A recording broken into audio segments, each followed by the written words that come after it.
In that great Baptist tradition, Michael Brown's funeral was both a celebration and deeply somber. It was also one more rallying cry for change. There is a cry being made from the ground, not just for Michael Brown, but for the Trayvon Martins, for those children at Sandy Hook Elementary School, for the Columbine Massacre, for the black-on-black crime. There is a cry being made from the ground, and God is hearing the vision of his slain.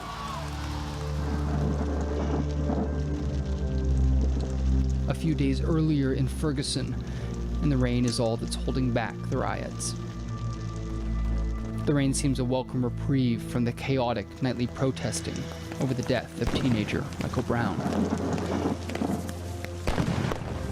I first heard late in the day, I guess middle Saturday afternoon. I don't know what the police officer did, except I know that he shot an unarmed guy. And I know that all of that I heard about was that Michael Brown was walking in the street. I mean, there's no other stuff going on that I heard about. So. I don't care what the cops say. I don't care what the cops say. And I don't think anybody should be afraid to say that. They murdered him.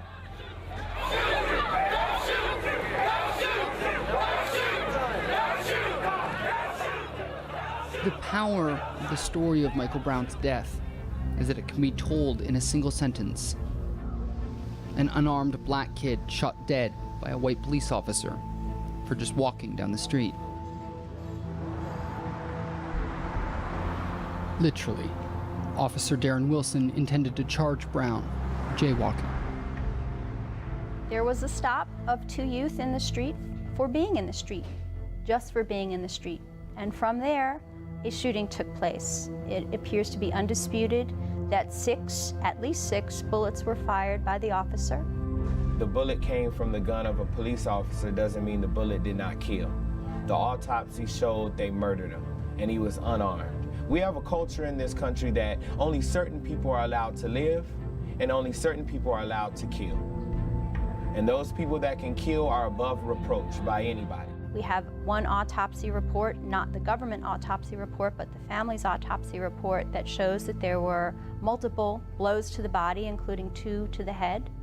I think we have to go back to the basic question of how should an officer respond to a jaywalking situation? How did things get like this?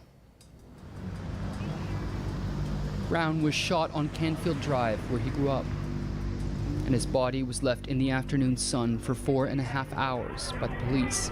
Police just shot this man for no reason. Everything, I watched the man go down. While neighbors gathered, a crowd that included his friends. We see him all the time. He killed almost everybody around these complexes. There's not one person I do not know that say, oh, I don't know him. Big Mike Brown has since been accused of being the man in this video of a strong-arm robbery earlier that same day, walking out with a box of cigarillos from a nearby convenience store. But Brown wasn't charged with shoplifting when he met Officer Wilson hours later. There's a feeling on the side of law enforcement that says we've got a job to do, and this is where some of the problem's having. We have the minority community saying it's not fair. We know we're being picked on, and to be honest with you, I don't know what the answer is. The question remains, how did a jaywalking stop turn so quickly into a state of emergency? The first step was right after the shooting, when Mike's friends and neighbors took to social media.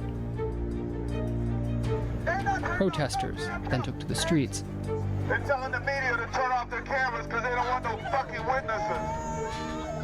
The protesters were angry right from the start, but they were essentially peaceful. The police responded with force the locals had never seen. Things just spiraled. Looting began. People talk about the looting that happened in a few places, right? And the people who couldn't control their anger at sometimes, right?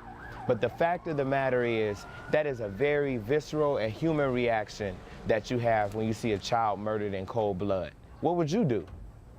What would you do if the body sat there for 4 to 5 hours and the people that murdered him hovered over him and treated him like nothing?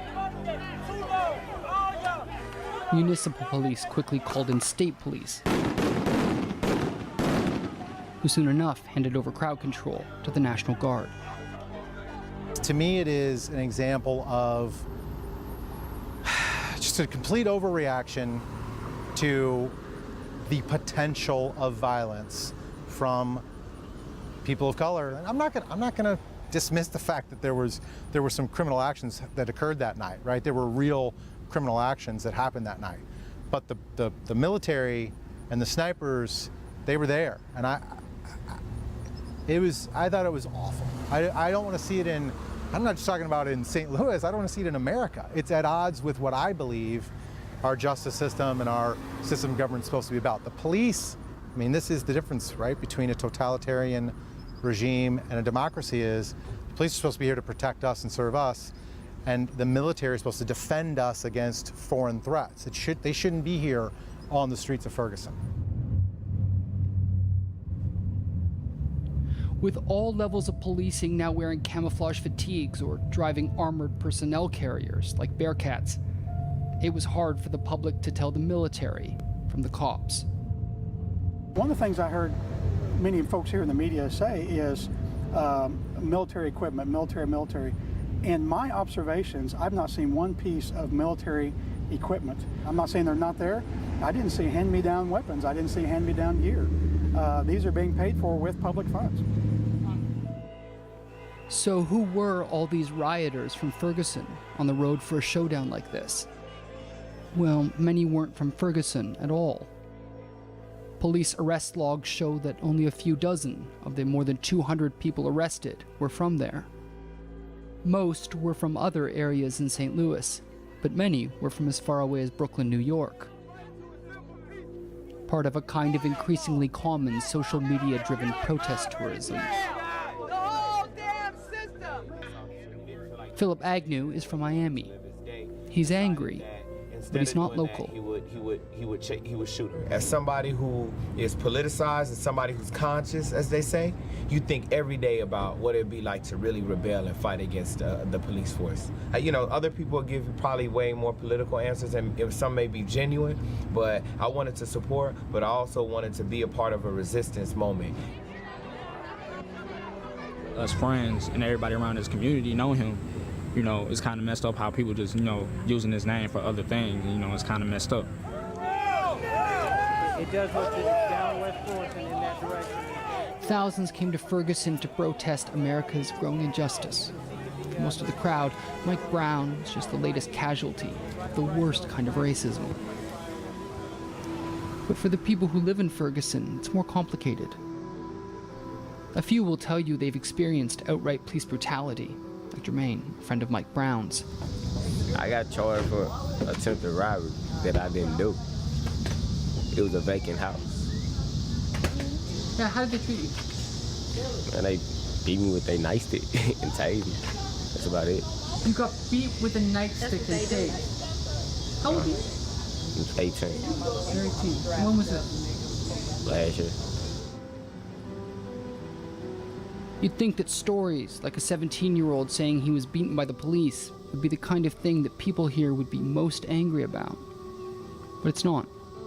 Almost everyone in Ferguson will tell you that their biggest problem with the police is traffic tickets. And they'll stand by the road in the sweltering heat to make the point. You know, I worked every day. I worked 2 jobs, you know, to put my kids through school, and I keep my insurance, my car maintained.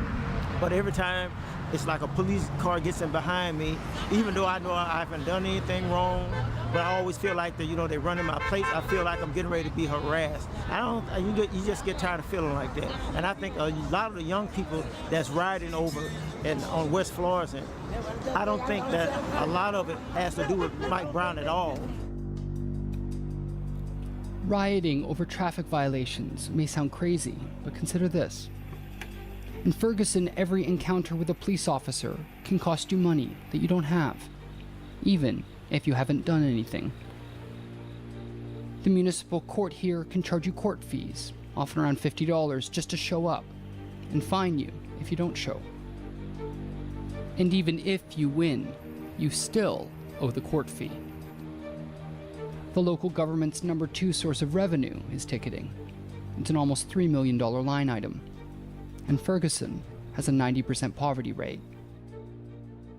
It is almost a rite of passage in this community for young kids to have contact with law enforcement. They must almost pass through the municipal courts. Many, many kids will say they have warrants out of our municipal courts for the most benign and ordinary behavior.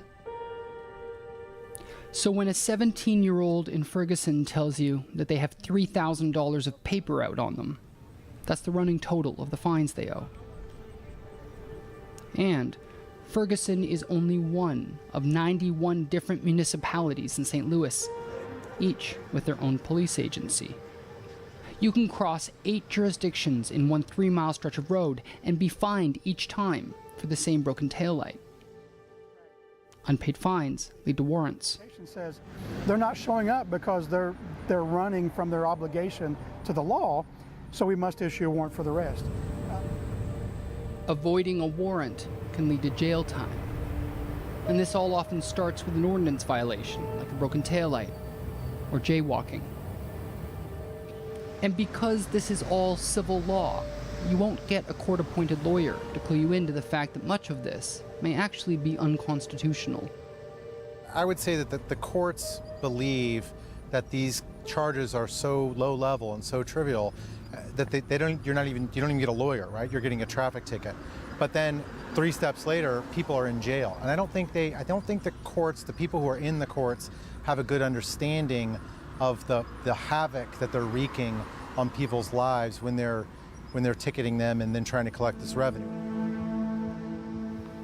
None of this changes the fact that a white police officer shot an unarmed black kid on a jaywalking stop.